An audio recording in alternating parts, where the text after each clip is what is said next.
a workshop to help our youth become a better version of themselves. We all face challenges in our lives and sometimes don't make the right decisions. As I look around the city, one thing I know for sure is that the violence that we see on the outside has already happened on the inside. So to help us address those challenges, it's important that we look within ourselves and treat the trauma that continues to hold us back. Well, today, 10 young individuals were inside that building doing that very work. And I'm thankful to Muriel Bowser for investing in people like me who are trying to help our young people uncover what's awesome and special about themselves. As a Building Blocks DC grantee, I was awarded $5,000. And let me tell you, that money goes a long way. I used it to create this program I call the Build Up, transformative building blocks for getting to the best version of you. I even put some of that money in the hands of the participants as a way to encourage them to invest in themselves. So let me say thank you to each one of those young people who showed up to that workshop today. And let me also thank Sasha Bruce for being such an awesome partner. It is my honor, no, let me say it this way. It is my absolute honor to introduce to you a visionary who created a platform for folks like me, a proud Washingtonian, to help other Washingtonians be a meaningful part of the solution for our city. Ladies and gentlemen, please welcome the mayor of our great city, Mayor Muriel Bowser.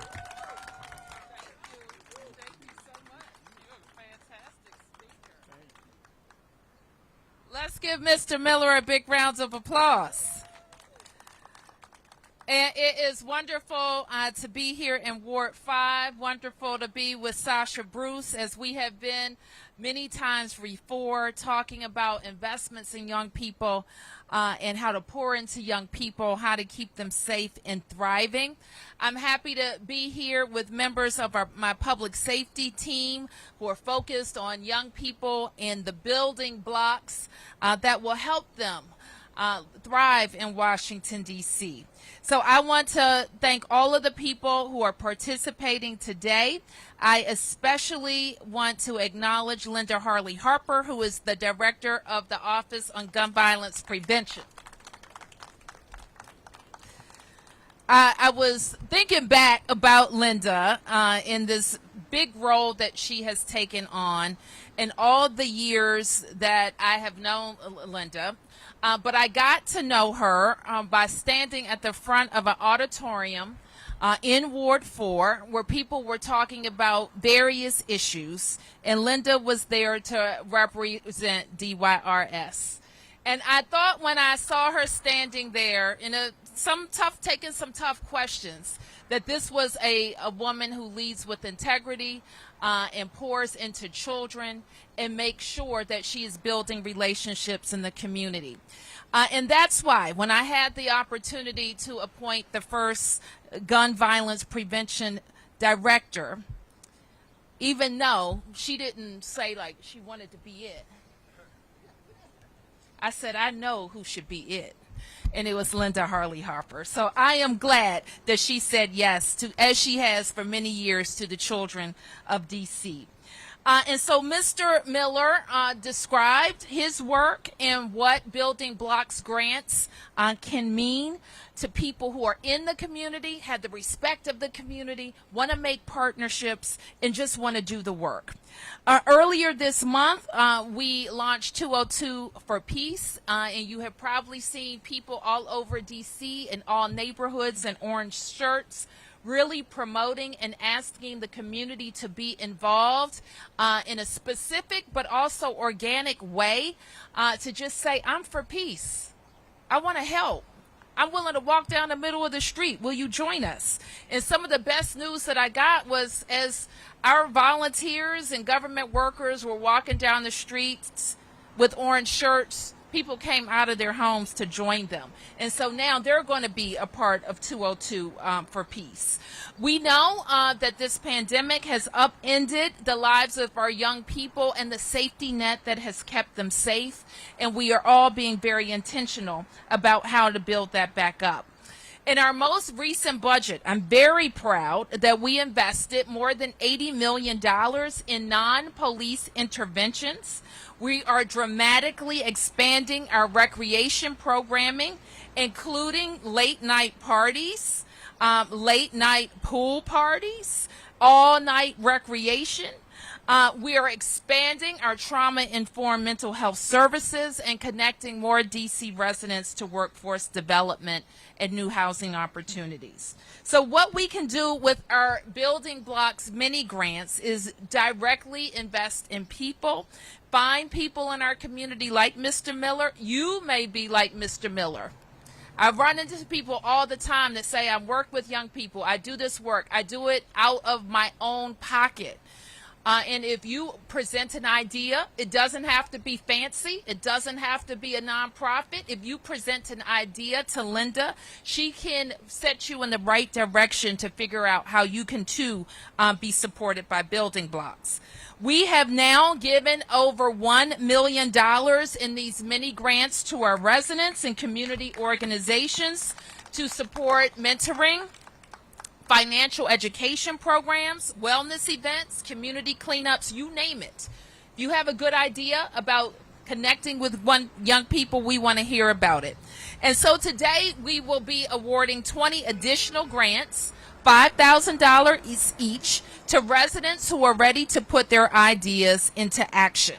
I also want to announce, if you weren't in this round, you can be considered in the next round of applications, and those new round of applications will be accepted beginning June 30th.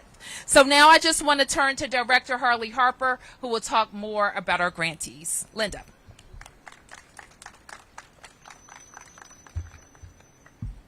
I'm overwhelmed by the kind words from the mayor. I want to acknowledge that this spring round of grants was our historically popular cycle. So we've been doing this for a while now, and as the mayor said, we've awarded over $1 million. This cycle, we had over 160 applications from residents for 20 awards. So that was a tough competition. Lots of wonderful, creative, and innovative ideas that came through. The grant reviewing board and panel who reviewed the grant applications talked a lot about the creativity and the innovation that was in the applications. And why that's so important is because it's a reflection of the commitment of the residents of the district to ensuring that our city is safe.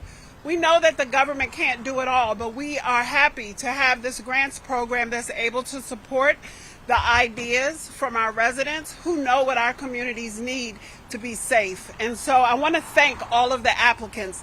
And as the mayor said, I want to encourage those who maybe submitted but did not get a grant this time, that we have the summer cycle that's opening up. Try it again.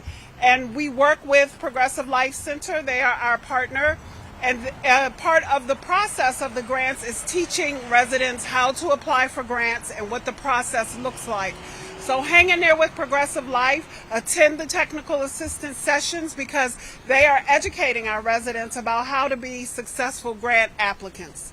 So I want to acknowledge some folks who are in the audience because we have some current and past grantees. So first I want to acknowledge that the Training Grounds team is here representing Tom Brown and the wonderful work that his team and Tom have been doing in the city for many years. So the Training Grounds folks are here. Let's give them a round of applause.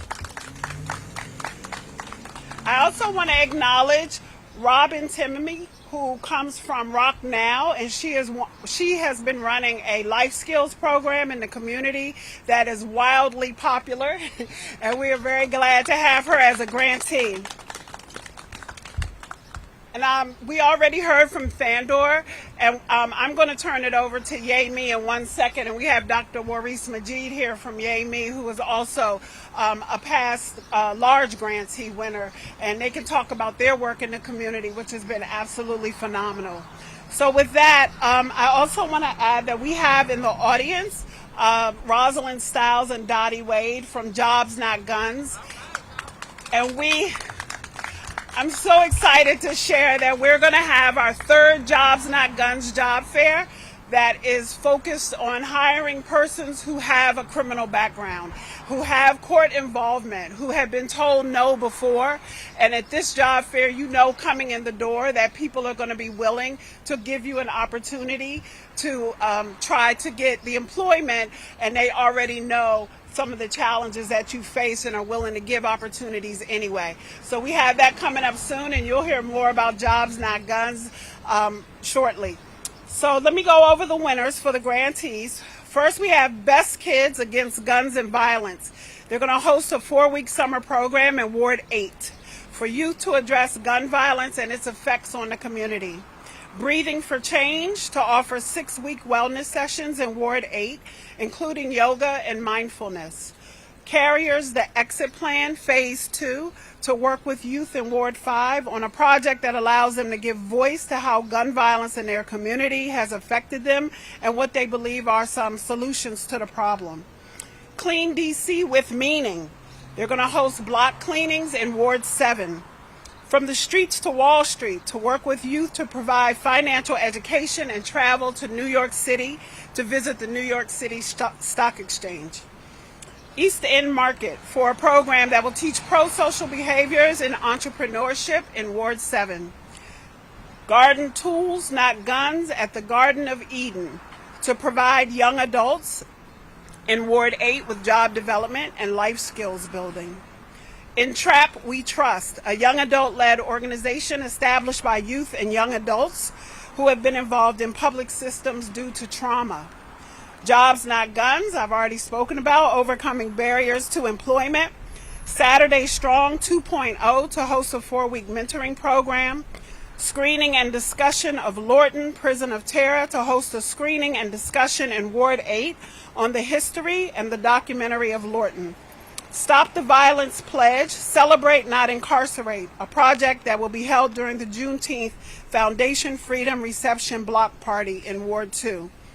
Teens United for Freedom Fighting, to provide a personal and community wellness ministry to teens in Ward 7.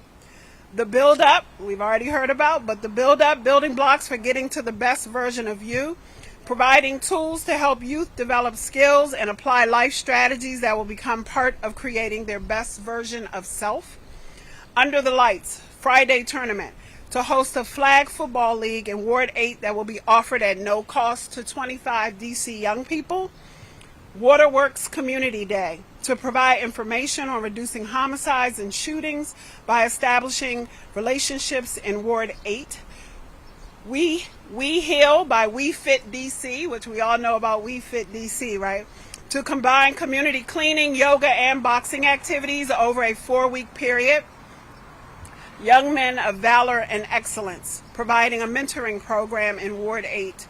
Youth Creating Change, providing a mentoring program for 30 youth in Wards 7 and 8.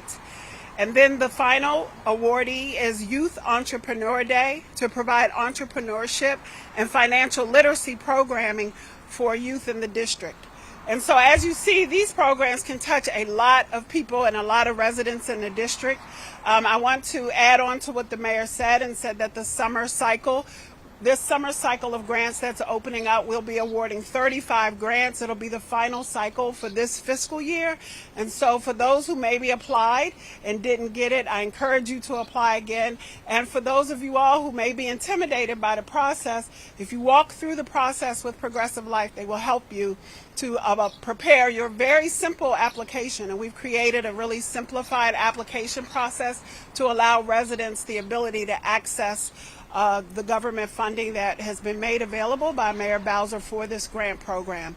So I'm going to turn it over to Dr. Waris Majid from Yay Me, who has been doing an amazing job in the city and promoting a campaign for peace, which is called the No Slide Zone. And so I'm sure lots of you have seen and heard of the No Slide Zone.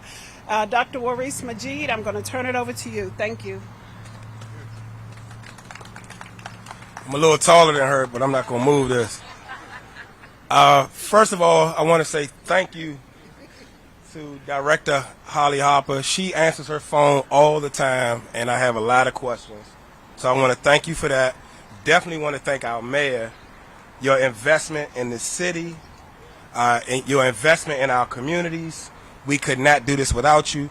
When we're talking about the No Slide Zone, so for those who don't know, No Slide Zone is a movement here in the District of Columbia to end gun violence, in every community. We started this journey, and in last year, with funding from Building Blocks, we were able to have over 24 events in one summer. Over 300 individuals signed up to be volunteers. We've been in communities that we call pocket communities that may not have a violence intervention partner in that community, going out every day, passing out swag, changing the narrative in the community, making sure that the young people are involved in the community. And we were able to do this with this investment. And we are still every day out here. And I tell people all the time, like, everyone, if you are at all worried about this issue, whether it came to your doorstep or not, you're a part of the No Slide Zone. If you really think that we can live in a city that is murder-free, zero, right, you're a part of the No Slide Zone. And we really have to believe that this city can be one of the most peaceful places on the planet. And it's a possibility. And investments like this help out, but it's you all as well. So we always encourage individuals, you have to volunteer. And if you feel like you're doing something, do more. And that's the push that we have. And that's what Building Blocks is doing. That's what these mini grants are doing. It's giving individuals, no matter who you are, what part of the city that you are, if you have an idea to end this issue that impacts every last person that hears me right now, this is what we have to do. So when you have these ideas, submit them. We're going to work with you the best that we can. We've helped over 60 applicants just to put their applications in. So anything that we can do, we're going to do this, but we got to do this together. Because this is our city, this is our problem, and we're going to work together and do this. So I really appreciate you all. Once again, I'm going to throw this out. Join the No Slide Zone. It's a movement, and we need everybody to be a part of it. So thank you all so much, and I can see us having 0 murders in D.C. That's what we're going for.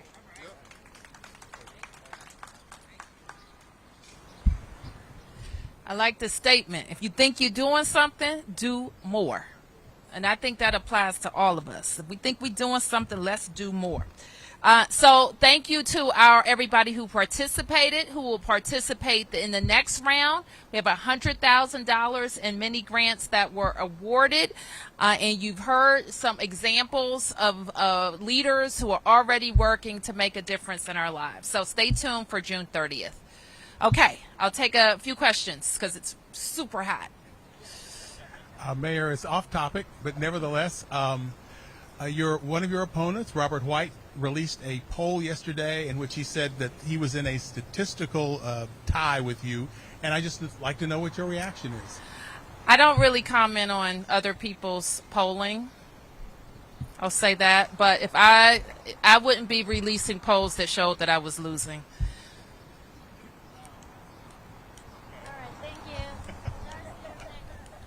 Good morning.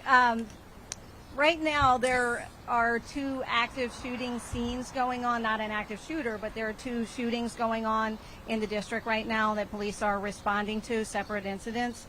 I know that you've been investing a lot in gun violence prevention. There was the DC audit that came out about the violence interrupter program. Just how do you know this is working? I know obviously you believe it is, but for those who may say, is all this money being spent, is it working? What can you say to them? Well, what we know, having talked to people who are doing this around the country, is that it's a long-term investment. It's not a short-term fix. It's a long-term investment. And so we believe that making sure that we are connecting with people who, with very significant interventions, can turn and make a different choices in their lives. But when they do, they also affect their family and whole communities. We know that can make our city safer. And so we're staying focused on it. Hi, Mayor. Janae Dill with Axios. I just have an off-topic about the Something in the Water Festival starting Friday. Can you speak to DC's preparedness for this festival and other massive events in DC after March for Our Lives? In addition to the security preparedness for it, there was a scare at March for Our Lives when there was a large crowd and people thought that something went off, but it was nothing. I mean, can you talk a bit just about the heightened awareness right now about large events and how DC has prepared? Thank you. Well, for sure, and we've talked some about this, and the police have issued the traffic impacts, for example. Our team with the police department, our federal partners as well, the Special Events Task Force and the promoters of the event have been working for weeks about how the program would be laid out logistically and all of the security around it. So just like I said last week for the Pride Parade, where thousands of people came to enjoy Washington, D.C., thousands of D.C. residents came out to Pride for the first time in 2 years. We want people to be smart. If they see something, say something. Call the police, tag officer and say something doesn't seem right. Hydrate, follow instructions. There are no firearms permitted anywhere near this festival, and have a good time. Mayor Darío López Capera, Telemundo 44. Early today, we went to Columbia Heights. We talked with some Hispanic residents, and they told us they don't feel safe because of gun violence. If you're re-elected, could you assure them that they will be safe in their neighborhoods? Well, I can assure them that I'm going to do everything possible using all of the resources of the government to drive down crime in our city. And unfortunately, I hear from Ward 1 residents a lot that they want to make sure that the city has the police, the number of police officers that they need, and that police are engaging and visible and out in Columbia Heights. We are also committed to some other issues in making Columbia Heights safer, like creating a sobering center. Unfortunately, we have too many people out on the streets who are suffering from addiction, and they need help. And so we are working to open a sobering center near Columbia Heights. We also want to make sure that the vending is according to all of our rules, that the streeteries are operating correctly, that we're connecting people to homeless services.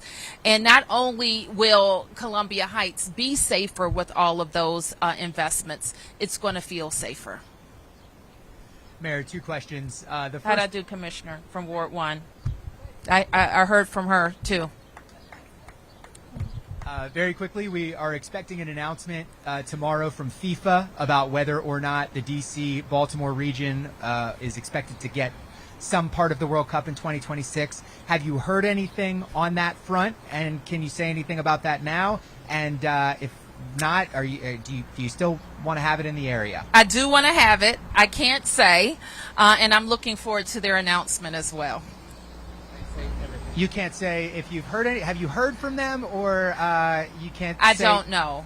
I don't know if we are going to get it now. They'd be crazy, right? But crazy things happen sometimes. We have a joint bid, I think most people know, between D.C. and Baltimore. I think this is an iconic partnership. And in 2026, we're celebrating a big anniversary for the United States of America. So having the FIFA World Cup here would be exciting. It's a short distance to Baltimore. A lot of the fan events, we know that soccer fans love to come to D.C. We've done this in the past, and we're looking forward to doing it again. Great. And then my second question, DC police are investigating a shooting involving an ATV driver with interaction with another person. This has been an issue in Southeast, particularly on Branch Avenue. We've heard from neighbors. I was on H Street last night and saw ATV drivers driving recklessly down H Street. I'm just kind of curious what you all are doing to address instances like these, both with the reckless actions of the riders themselves and then obviously the violence that might stem from that. Sure. So we're very concerned about it. I've asked the chief to reset our approach. He has spent several weeks really looking across the country at best practices, other cities. This is not a uniquely Washington, D.C. issue. It is not even unique in the region. We know that all around us there's a lot of problem with these ATVs. So I wish I could say that there's one thing that would stop it, but the chief is working with his traffic division and officers to deploy a number of strategies that we think would be helpful. We are also going to talk at a later time about upped presence, whole of government presence in our entertainment areas in the district that are particularly interesting to some of these people who are breaking the law. Let me just be clear. ATVs are off-road vehicles. So by definition, they're illegal on the road and they're dangerous. Some of the stunts that we see people doing, they think it's fun and games, but it could cause a driver or a pedestrian to get hurt. They could be hurt. In the instance that you referred to, we believe an ATV rider had a gun and shot a motorist who they got into an altercation with. And so we're looking for that person. I don't believe I have an update on that investigation right now. You bet. Mayor, just going back to the World Cup real quick. I know there's a lot you can't say just yet, but with the announcement coming tomorrow, how excited should the D.C. region feel about what's going to happen tomorrow after? Well, I think we should all be excited about the proposal that we advanced. It is competitive, and the reason it's competitive is because of the great city that we have reopened. Our focus on sport has been significant. And sometimes people say, Muriel, why do you worry about sports so much? Sports make people feel good, especially when we're winning. And big cities invest in competition in sport and attracting the world here. And it's not just fun and games, it's dollars and cents as well. Because people will travel here, they will use our hotels, they will use our restaurants, they will enjoy DC, they will stay in DC between DC and Baltimore, and it will help us attract that international traveler that we're trying to win back post-COVID. So it is a very big deal, and my fingers are crossed. And then just separately, I know D.C. and lots of other places have sort of started reconsidering certain names over the years, whether they're appropriate based off of historical things. A little bit ago, George Washington University announced they're dropping the Colonials moniker in the next few years. Any thoughts on that at all? Any reaction? I don't. I haven't followed that at GW. We have our own process that we've gone through and will continue to work through the course of our building renovation. So I don't have anything more to say about that. This is the last question. Hi, Mayor. My name is Anthony with WDVM. I have a question from our newsroom that was probably off topic. So currently the DC police is investigating a shopper car murder that was tied to DC. So just wanted to see if the mayor's office know about the updates or any comments on this. I believe that the police department will have an update. So I'm going to refer you to Chief Conti. Okay. Thank you, everybody. Get out of the sun. I'll stick around in the shade if you have any more questions from the community. Oh, and if I could say before you start moving, I failed to recognize some of my team. Nokomis Hunter, where are you, Nokomis? He's the Ward 5 Moker. And Chris Ingram, the other Ward 5 Moker. Where's Chris? So you see those guys in Ward 5. They represent me and give them a lot of work. They like work, and they like to make the community better. So I want to thank you for that.